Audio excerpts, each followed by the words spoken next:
बातम्यांचा बुलंद आवाज महा 24 तास.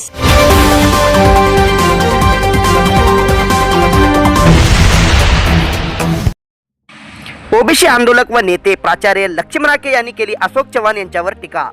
अशोक चव्हाण यांना मुख्यमंत्री केलं. आमच्या हक्काचं आरक्षण चॅलेंज असताना अशोक चव्हाण जरांगेंना भेटायला गेले. अशोक चव्हाण जातीवादी प्राचार्य लक्ष्मण हाके यांनी अशोक चव्हाण यांच्यावर टीका केली आहे.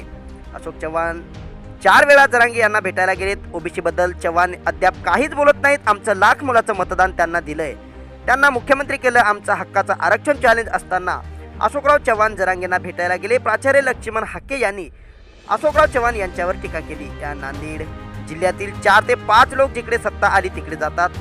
यांना कुठलाही विचार नाही, त्यांना सामाजिक न्यायाचं देणं घेणं नाही. आमची काय चूक झाली? आम्ही तुमच्या वडिलांना आणि तुम्हाला मुख्यमंत्री केलं. तुम्ही सामाजिक न्यायाची भाषा सोडून रयतेची भाषा सोडून तुम्ही जातीवादी बनले. तुम्हाला एक जातीचा कळवळा येतो, ओबीसींचा कळवळा काय येत नाही, अशी टीका ओबीसी आंदोलक प्राचार्य लक्ष्मण हाके यांनी खासदार अशोक चव्हाण यांच्यावर केली आहे. पाहूया प्राचार्य लक्ष्मण हाके काय म्हणाले. तुम्ही आम्ही विश्वनाथ प्रताप सिंगांना समजून घेतलं नाही. ज्या फुले शाहू आंबेडकरांनी देशाला दिशा दिली, त्या फुले शाहू आंबेडकरांच्या महाराष्ट्रामधल्या ओबीसीने फुले शाहू आंबेडकरांना समजून घेतला नाही. तुम्ही आम्ही गुलामी कुणाची केली? पवार पाटील देशमुखांची केली. कुणाची गुलामी केली? अरे अशोकराव चव्हाण, तुम्ही 4 वेळा जरांगेला भेटायला गेला. तुम्हाला ओबीसी बद्दल काही बोलावंसं वाटत नाही? नाही वाटत त्यांना ओबीसी बद्दल काही बोलावं. तुमच्या नांदेड जिल्ह्यामध्ये किती प्रमाणात हटकर धनगर राहतो? तुमच्या नांदेड जिल्ह्यामध्ये किती प्रमाणात यल्लम समाज राहतो? तुमच्या नांदेड जिल्ह्यामध्ये लिंगायत समाज किती प्रमाणात राहतो? तुमच्या नांदेड जिल्ह्यामध्ये गोल्लेवार समाज, एससी समाज, गावगाड्यातला मायक्रो म्हणजे छोटा मग पद्मशाली पासून पंचशील पासून अनेक लोक राहतात. तुम्ही आम्ही ज्या माणसांना आमदार खासदार केलं, नवे अशोकराव चव्हाणांना आणि त्यांच्या वडिलांना स्वर्गीय शंकरराव चव्हाणांना मुख्यमंत्री केलं.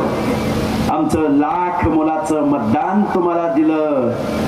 पण आमचं हक्काचं अधिकाराचं आरक्षण चॅलेंज एका जरांगे नावाच्या माणसाकडून होत असताना हाच अशोकराव चव्हाण त्या अंतरवली सराटीला भेटायला गेला. काय चुकीचं बोलतोय का? टीका करायची म्हणून करतोय का? मग या माणसाला मतदान द्यायचं?